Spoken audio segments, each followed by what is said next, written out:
My name is Linda Gojak. I am president of the board of Mathkind. I am also the past president of the National Council of Teachers of Mathematics in the U.S., which is the largest organization in the world of mathematics teachers. I have been with Mathkind since it started. We have worked in several countries around the world, as well as in the U.S., and our goal is to make math accessible to all students. That cultural, economic, there should be no barriers, that all students need the opportunity to learn, understand, and grow a love for mathematics.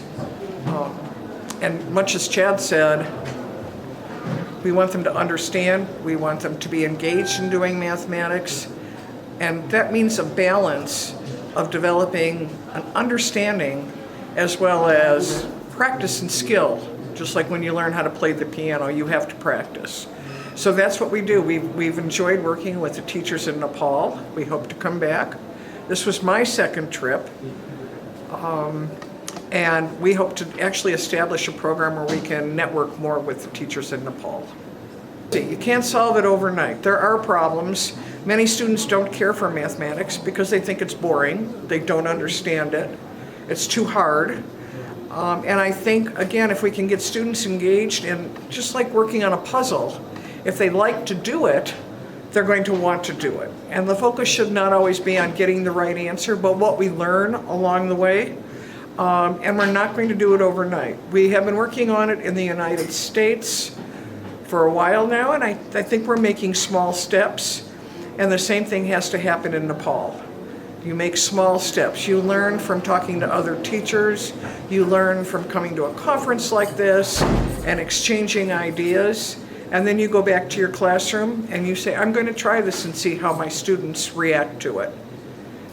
It's interesting because young students tend to like mathematics, and then they get to 4th or 5th grade and they don't like it so much because they think it's getting hard.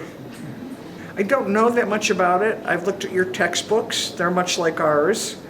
I know that I've looked at the curriculum. It's very similar to ours.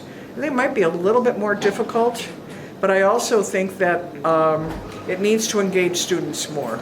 There's a lot of drill and practice, and they have to write and do skill problems, but they don't get a chance to talk to each other and to discuss how they're doing mathematics and to share their ideas.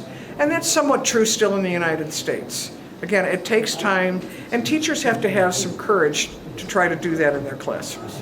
It helps when you love mathematics and you love working with children, and sometimes you just say, today we're going to play with mathematics and we're going to explore mathematics just like we explore in science, and I want my students to love mathematics as much as I do. Well, I think we're starting, and just like everything, it's going to take some time. We've made some connections to schools. We've seen some excellent teaching. We've seen some teaching where students just sit and listen to the teacher. But the students are the same all over. And it takes some time. We've been working on this for 20 or 30 years in the U.S. And hopefully we can learn from some of the things you're doing, and the Nepali teachers can learn from some of the things we've learned in the United States. But change will not happen overnight. It does not happen overnight. So we just have to work together and take it one step at a time.